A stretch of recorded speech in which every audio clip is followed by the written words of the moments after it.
चलिए एक व्यापारी की कहानी सुनते हैं। इससे बिजनेस का एक ऐसा सबक मिलता है जो हमेशा काम आता है। ये कहानी एक बड़ा सवाल उठाती है। क्या कोई बिजनेस सिर्फ ईमानदारी के दम पर सफल हो सकता है?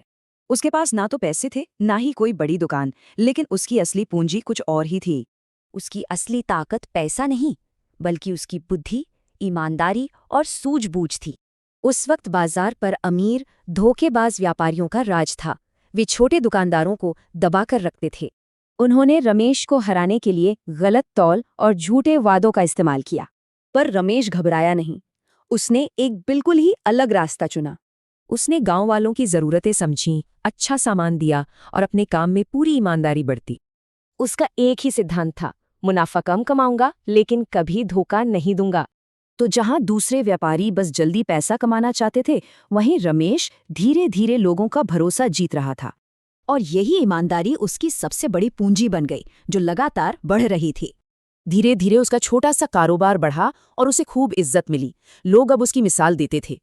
आखिरकार वही अमीर व्यापारी मदद मांगने उसके पास आए। पासा अब पलट चुका था।